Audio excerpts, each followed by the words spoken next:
ಗೊಲ್ಲನಗಿರಿ ಮಠದ ಯಾದವಾನಂದ ಶ್ರೀಗಳು ಜಿಲ್ಲಾದ್ಯಂತ ದಶಕಗಳಿಂದ ಎಸ್ಟಿ ಮೀಸಲಾತಿ ಹೋರಾಟ ನಡೆಸಿಕೊಂಡು ಬರುತ್ತಿರುವ ಕಾಡುಗೊಲ್ಲರ ಹೋರಾಟದ ನೇತೃತ್ವ ವಹಿಸಲಿ, ಇಲ್ಲವಾದರೆ ಮಠದ ಪೀಠ ತ್ಯಾಗ ಮಾಡಲು ಸಿದ್ಧರಾಗಿ ಎಂದು ಕಾಡುಗೊಲ್ಲ ಮುಖಂಡರು ಧಿಕ್ಕಾರ ಕೂಗಿ ಆಕ್ರೋಶ ವ್ಯಕ್ತಪಡಿಸಿದ ಘಟನೆ ನಡೆದಿದೆ.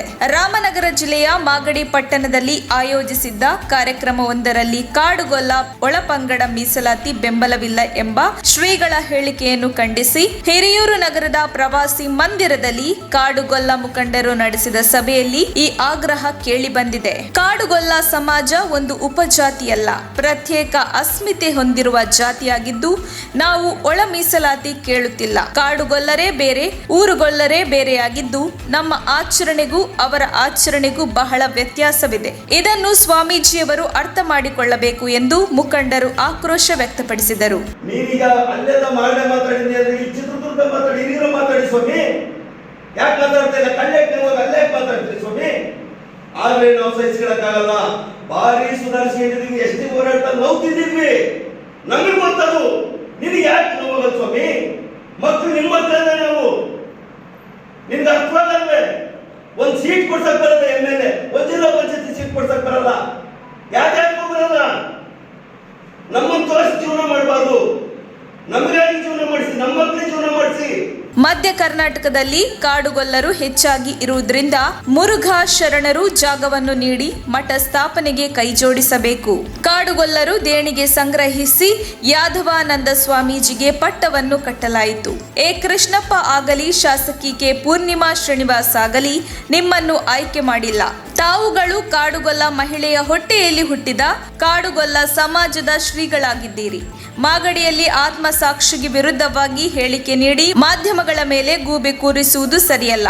ಆ ಹೇಳಿಕೆಯನ್ನು ಹಿಂಪಡೆದು ಮೀಸಲಾತಿ ಹೋರಾಟದ ಮುಂದಾಳತ್ವ ವಹಿಸಿಕೊಳ್ಳಬೇಕು, ಇಲ್ಲವೇ ಪೀಠ ತ್ಯಾಗ ಮಾಡಲು ಸಿದ್ಧರಾಗಬೇಕು ಎಂದು ಅವರು ಒತ್ತಾಯಿಸಿದರು. ಕಳೆದ ಬೆಳಗಾವಿ ವಿಧಾನಮಂಡಲ ಅಧಿವೇಶನದಲ್ಲಿ ಮಾಜಿ ಮುಖ್ಯಮಂತ್ರಿ ಸಿದ್ದರಾಮಯ್ಯ, ಸಚಿವ ಮಾಧುಸ್ವಾಮಿ, ಶಾಸಕರಾದ ಡಾಕ್ಟರ್ ರಂಗನಾಥ್, ಶಿವಲಿಂಗೇಗೌಡ ಅವರು ಕಾಡುಗೊಲ್ಲರ ಬಗ್ಗೆ ಸಾಕಷ್ಟು ವಿಚಾರ ತಿಳಿದು ಮೀಸಲಾತಿಗೆ ಸೇರ್ಪಡೆ ಮಾಡುವಂತೆ ಪ್ರಸ್ತಾಪ ಮಾಡಿದ್ದಾರೆ. ಇಂತಹ ಸನ್ನಿವೇಶದಲ್ಲಿ ನಮ್ಮ ಸಮುದಾಯದ ಸ್ವಾಮೀಜಿಯವರು ಇಂತಹ ಅವಹೇಳನಕಾರಿ ಹೇಳಿಕೆ ನೀಡುವ ಜೊತೆಗೆ ಕಾಡುಗೊಲ್ಲ ಎಂಬ ಪದ ಪೀಡೆ ಎಂದಿರುವುದು ಮನಸ್ಸಿಗೆ ನೋವುಂಟು ಮಾಡಿದೆ ಎಂದರು.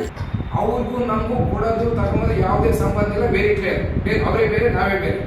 ಜೊತೆಗೆ ಈ ಸ್ವಾಮೀಜಿಯವರು ಪ್ರತಿ ಸರಿ ಹೇಳ್ತಾವ್ರೆ, ಕೃಷ್ಣಪ್ಪರ್ ಮಾಡಿದ್ದು ಕೃಷ್ಣಪ್ಪರ್, ಅದು ಕೃಷ್ಣಪ್ಪರ್ ಮಾಡಿದ್ದು ಅಲ್ಲ, ಟಿ ಶ್ರೀನಿವಾಸ್ ಮಾಡಿದ್ದು ಅಲ್ಲ, ಪೂರ್ಣಿಮಾ ಅವರು ಮಾಡಿದ್ದು ಅಲ್ಲ. ಇಡೀ ಕರ್ನಾಟಕ ರಾಜ್ಯದಲ್ಲಿ ಬಹುತೇಕ, ಅದು ಎಸ್ಪೆಷಲಿ ಬಹುತೇಕ ಚಿತ್ರದುರ್ಗದ ಸುತ್ತಮುತ್ತಲ ಎಲ್ಲ ಕಾಡುಗೊಲ್ಲರು ಸೇರಿಸಿ ಅದನ್ನು ಮಾಡಿರ್ತಕ್ಕಂಥದ್ದು. ಇದು ಒರಿಜಿನಲ್ ಸತ್ಯ. ಗೌರವಾನ್ವಿತ ನಮ್ಮ ಸ್ವಾಮೀಜಿಗಳಿಗೆ ಅದು ಅರ್ಥ ಆಗಬೇಕು. ಇನ್ಮೇಲಾದ್ರೂ ಸಮೇತ ಈ ಮಠ ಕಾಡುಗೊಲ್ಲರ ಮಠ ಅಂತ ಹೇಳ್ರಿ, ಕಾಡುಗೊಲ್ಲರ ಜೊತೆಗೆ ಬರ್ರಿ, ಕಾಡುಗೊಲ್ಲರ ಹೋರಾಟಕ್ಕೆ ನೀವು ಬರಬೇಕು. ಇಲ್ಲದೆ ಹೋದ್ರೆ ನಮ್ಮ ಚಿತ್ರಜಿದ್ದಿಗೆ ಯಾರು ಹೇಳಿದ್ರಲ್ಲ, ನೀವು ಕಾಡುಗೊಲ್ಲರ ಜೊತೆ ನೀವು ಈಗ ಮೊನ್ನೆ ಮಾತಾಡಿದ್ರ, ಅದು ನಿಮ್ಮ ಆತ್ಮಸಾಕ್ಷಿ ವಿರುದ್ಧವಾಗಿ ಮಾತಾಡಿದ್ರ. ತಿಪ್ಪೇಸ್ವಾಮಿ ಹೇಳಿದ್ರೆ ಅದೇ ಸತ್ಯ. ಆತ್ಮಸಾಕ್ಷಿಗೆ ವಿರೋಧವಾಗಿ ನಿನ್ನೆ ಮಧ್ಯಾಹ್ನ ಹೇಳಿಕೆ ಕೊಟ್ಟರೆ ನೀವು ಆತ್ಮಪೂರ್ವಕವಾಗಿ ಹೇಳಿಕೆ ಕೊಟ್ಟಿದ್ದಲ್ಲ, ಯಾರು ಹೇಳಿ ಕೊಡಿಸಿರಂತ ಹೇಳಿಕೆ. ದಯಮಾಡಿ ಈಗ ನಾವು ಈ ಸಭೆ ಮೂಲಕ ನಾನು ಒತ್ತಾಯ ಮಾಡ್ತಾ ಇದ್ದೀನಿ, ನೀವು ಈಗ ಆತ್ಮಸಾಕ್ಷಿಗೆ ಕಾಡುಗೊಲ್ಲರ ಜೊತೆಗೆ ಕಾಡುಗೊಲ್ಲರ ಹೋರಾಟಕ್ಕೆ ಬರಬೇಕು, ಇಲ್ಲ ಅಂದ್ರೆ ಮಳೆ ಬಿಡಬೇಕು.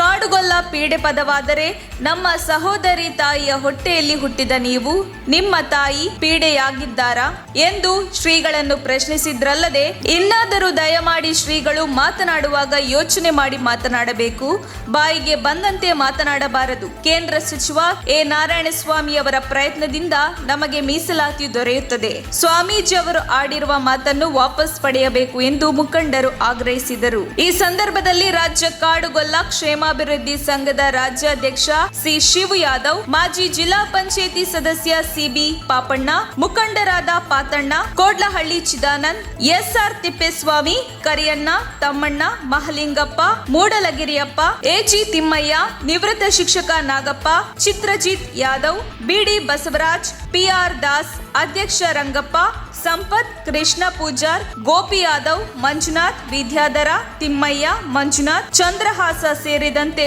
ಮತ್ತಿತರರು ಉಪಸ್ಥಿತರಿದ್ದರು. ವರದಿ ಮುರಳೀಧರನ್ ಆರ್, ಚಿತ್ರದುರ್ಗ. ನೀವು ಕಾಡುಗೊಲ್ಲ ಸಮಾಜದಲ್ಲೇ ಬದುಕಿದ್ದೀರಿ. ಕಾಡುಗೊಲ್ಲ ಸಮಾಜ ನಿಮ್ಮ ಗುರುಸಿ ನಿಮ್ಮನ್ನು ಸ್ವಾಮೀಜಿಯನ್ನು ಮಾಡಿದ್ದಾರೆ. ಕಾಡುಗೊಲ್ಲ ಅಂತಕ್ಕಂಥ ಪದ ಅದು ಒಂದು ಪೀಡೆ. ನಿಮ್ಮ ತಾಯಿಯವರು ಮಾತಿಯವರು ಪೀಡೆನಾ? ಯಾಕೆ ಈ ಪಾತ್ರ ಬಳಕೆ ಮಾಡ್ತಿದ್ರಿ? ನಿಮ್ಮ ಐಶ್ವರ್ಯ ಜೀವನಕ್ಕೋಸ್ಕರ ಕಾಣದ ಕೈಗೆ ಬಲಿಯಾಗಿ ಯಾಕೆ ಈ ಥರ ಏನು ಮಾಡ್ತಿದ್ರಿ? ನಮ್ಮ ಸಮಾಜ ಹತ್ತ ಹೋಗ್ತಾ ಇದೆ. ನೀವು ಸ್ವಾಮೀಜಿಯಾದವರು ಇಡೀ ಸಮಾಜವನ್ನು ತಿದ್ದಿ ಸಮಾಜವನ್ನು ಮುಂದೆ ತರ್ತಕ್ಕಂಥ ಜವಾಬ್ದಾರಿ ನಿಮ್ಮದಿದೆ. ಇಂಥ ಒಂದು ಜವಾಬ್ದಾರಿದ ಒಂದು ನಿಮ್ಮ ನಡವಳಿಕೆಯನ್ನು ನೀವು ಮರೆತು ನೀವು ಬಾಯಿಗೆ ಒಂದು ರೀತಿ ಯಾರನ್ನು ಒಪ್ಪಿಸೋಸ್ಕರ ಯಾಕೆ ಈ ಥರ ಹೋರಾಟ ಮಾಡ್ತಿದ್ದೀರಾ? ಇವತ್ತು ಹೇಗೆ ಆರೋಗ್ಯ ಸಾಕಷ್ಟು ಹೋರಾಟ ಮಾಡ್ತಿದ್ದಾರೆ. ಈ ಸಮಾಜ ಬಹಳ ದೊಡ್ಡದಾಗಿದೆ. ಈ ಸಮಾಜವನ್ನು ನಾವು ಎಷ್ಟು ಸೇರಿಸಲೇಬೇಕು, ಎಂಥ ಒಂದು ಸಂಸ್ಕೃತಿ ಇದೆ. ಈಗ ಇವ್ರಿಗೆಲ್ಲ ಗೊತ್ತಿಲ್ವಾ ಅದು ನಮ್ಮ ಯಾವ ಥರ ನಡ್ಕೊಂತಿದ್ದೀವಿ, ನಮ್ಮ ಆಚಾರ ವಿಚಾರಗಳೇನು, ನಮ್ಮ ದೇವರುಗಳೇನು, ದ್ಯಾವಮರಪ್ಪ ಅಂದ್ರೇನು, ಜಿಂಜಪ್ಪ ಅಂದ್ರೇನು, ಹಂಗಾರೆ ಕಾಡುಗಳು ಇರೋ ರಾಜ್ಯದಲ್ಲಿ ಅದು ನಿಮಗೆ ಸಾಬೀತು ಮಾಡ್ಬೇಕಾ? ಮಠದ ಎಷ್ಟು ಜಾಸ್ತಿ ಜನ ಸೇರ್ಬೇಕು? ಕರ್ನಾಟಕದಲ್ಲಿ ಕಾಡುಗಳು ಎಷ್ಟು ಜನ ಇದ್ದಾರೆ, ಗುರುಗಳು ಎಷ್ಟು ಜನ ಇದ್ದಾರೆ? ಯಾಕಂತ ಮಾಡ್ತೀವಿ ನಾವೇನು ಪಾಸಿಟಿವ್ ಮಾಡ್ತಾ ಇಲ್ಲ, ನಾವು ಎಷ್ಟು ಸೇರಿಸ್ಬೇಕು ಅದರಂತ ನೀವೆಲ್ಲರೂ ನಮ್ಗೆ ವಿರೋಧ ಯಾವುದೇ ಕಡೆ ವಿರೋಧ ಇಲ್ಲ. ನಮಗೆ ಫಸ್ಟು ಬುಡಕಟ್ಟು ಸಂಸ್ಕೃತಕ್ಕಂಥದ್ದು ಸಮಾಜ, ಕಾಡುಗಳ ಸಮಾಜ, ಟ್ರೈಬಲ್ ಕ್ಯಾರೆಕ್ಟರ್ ಇರ್ತಕ್ಕಂಥದ್ದು ನಮಗೆ ನಾವು ಸೇರ್ಪಡೆದಂತಂದ್ರೆ ಇವೆಲ್ಲ ಬರೀರತ್ತೆ. ನಾವು ಯಾವುದೇ ರೀತಿ ವಿರೋಧ ಇಲ್ಲ. ಅಷ್ಟನ್ನು ಮಾಡಿದ್ಬಿಟ್ಟು ಒಳ್ಳೆ ಸುಸಂಸ ಸಂದರ್ಭದಲ್ಲಿ ನೀವು ಬಾಯಿ ಬಂದ ರೀತಿ ಹೇಳಿಕೆಯನ್ನು ಕೊಡ್ತಕ್ಕಂಥದ್ದು ಅದು ಬಹಳ ಖಂಡನೀಯ. ತಕ್ಷಣ ಬೇಕಾಗಿದ್ದಾರೆ. ತುಮಕೂರಿನ ಹೆಸರಾಂತ ಕಂಪನಿಯಲ್ಲಿ ಗುತ್ತಿಗೆ ಕಾರ್ಮಿಕರಾಗಿ ಕೆಲಸ ಮಾಡಲು ಯುವಕರು ಮತ್ತು ಯುವತಿಯರು ಬೇಕಾಗಿದ್ದಾರೆ. ಲೋಡಿಂಗ್ ಮತ್ತು ಅನ್ಲೋಡಿಂಗ್ ಕೆಲಸ ಮಾಡುವವರು ಬೇಕಾಗಿದ್ದಾರೆ. ವಿದ್ಯಾರ್ಥಿ SSLC, PUC, BSc pass file. ನೇರ ಸಂದರ್ಶನ ಇರುತ್ತದೆ. ESI ಮತ್ತು PF ಸೌಲಭ್ಯ ಇರುತ್ತದೆ. ಆಸಕ್ತರು ಕೂಡಲೇ ಸಂಪರ್ಕಿಸಿ. Naveen GL, phone number 9743103968.